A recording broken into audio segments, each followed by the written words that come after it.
Mobile আসক্তি প্রতিরোধের ক্ষেত্রে পারিবারিক হস্তক্ষেপের ৬ নম্বর যে পদ্ধতি পুরস্কার ও শাস্তি।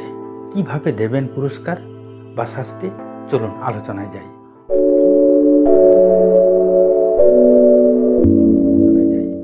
ফোন কম ব্যবহারে পুরস্কার।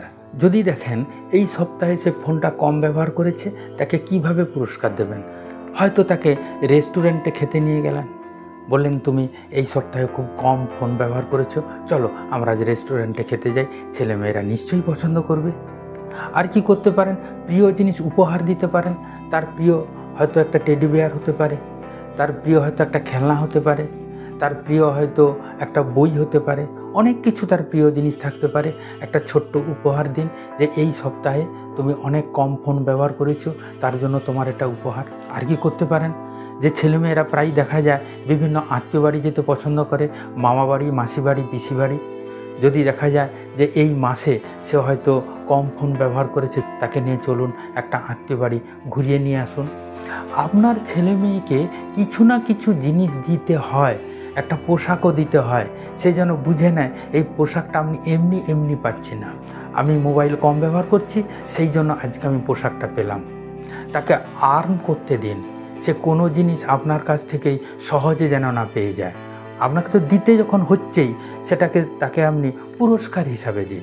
দ্বিতীয়ত যে ব্যাপারটা করবেন, যদি নিয়ম না মানে তাহলে কি করবেন? তার জন্য ব্যবস্থা নিন।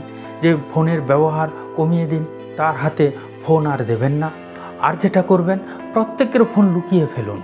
এটা বাড়ির প্রত্যেক সদস্যকে একটু স্যাক্রিফাইস করতে হবে যে কারোরই ফোন নেই, প্রত্যেকে তার সামনে লুকিয়ে ফেলুন। সে কোনোভাবেই কারোর ফোন যেন না সে পেয়ে থাকে। আর তৃতীয়ত যেটা করবেন, কয়েকদিন তার সামনে মিডিয়াহীন করে তুলুন। অর্থাৎ সে কোনোভাবেই কয়েকদিনের জন্য কারোরই ফোন যেন হাতে না পায়। এইভাবে একটা সুন্দর ব্যবস্থা সবাই নিতে পারেন। তৃতীয়ত যে ব্যাপারটা করবেন, পুরস্কার আর শাস্তির একটা ভারসাম্য রক্ষা করতে হবে, ব্যালেন্স করতে হবে।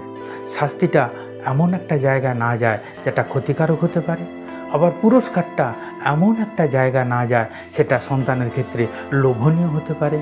সেই জন্য একটা ব্যালেন্স রাখতে হবে। কিভাবে ব্যালেন্স রাখবেন?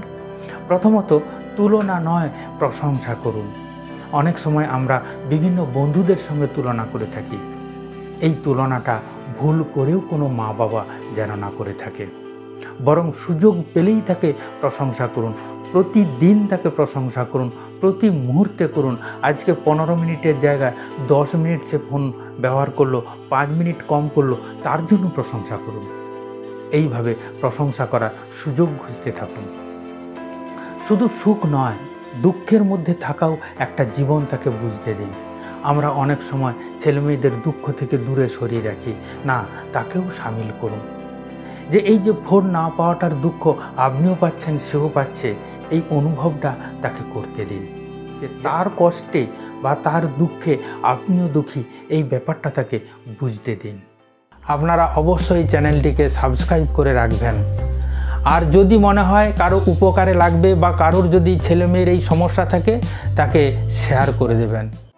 আর যেটা করবেন, যে তারা জানুক জীবনে যত চাহিদা, যত ইচ্ছা, যত শখ, সব পূরণ হয় না, কোনো শখ অপূরণই থেকে যায়। এটা তাকে ভালো করে বুঝতে দিন। সবশেষে বলি, মোবাইল প্রতিরোধ আসক্তিতে যারা অংশগ্রহণ করছেন, তারা সবাই ভালো থাকুন, সুস্থ থাকুন, সাবধানে থাকুন।